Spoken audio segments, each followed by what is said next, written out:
काम भाई तो लाइन के काट ली बेटी चोत। अरे बेटी चोत तो लाइन कथले काट ले। अरे भाई तो एकरा तो पंखा चले हो भाई तो अपना तोरा पंखा चले तो दुनिया के पंखा के बंद करने छी है। तो हाम्रो ऑफिस हो नि त ऑफिस में तो पंखा चल्छ नि त हाम्रो त अब यहाँबाट लाइन जान्छ त हाम्रो त चल्छ अनि तपाईहरुको अब लोड शेडिङ हो त नि त त्यस कारणले अनि लाइन काट्छ नि हामी त मौसीको लोड शेडिङ एकै थापा त हाम्रो कला लाइन काट्ली।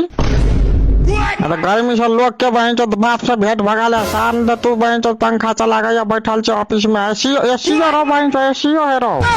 हजुर अलि राम्रोसँग बोल्नुस् तपाईलाई के काम छ त्यो भन्नु त्यो लाइन त कट्छ अब आउँछ नि त 2 घण्टा 3 घण्टा 4 घण्टा 5 घण्टामा आउँछ लाइन त तपाई टेन्सन नलिनु जानु घर जानु ल बाबु जानुहोस्। हामी त जखन आइपिएल देखा जाए तखन लाइन काटे जखन बहन चो के जाए छ वहाँकेलाई तखन लाइन काटे अब बहन चो गाय धोए के रहल बहन चो धोए के रहल कुछो धोआ चाहे कुछो जखन भात खाइला जाए छ तखन सार लाइन काटते खाइला जाए छ भात किया जाए बहन चो के माटी ईटा में गोबर और किया जात रहे जखन दुहार बदन बढ़िया बढ़िया चिकन की मौगी सब जात रहे अनहार के रात में तखन जोत रह तखन तो मुहे देखे वाला टाइम में सार लाइन काटते जखन बिल जलबे के रहे तखन लाइटर तकत रहे छे लाइटर तकत खमन सारने तन लाइन काटते जखन धोती लगबे जाए छे तखन लाइन काटते लगबे जाए छे धोती आ लगा जाए साया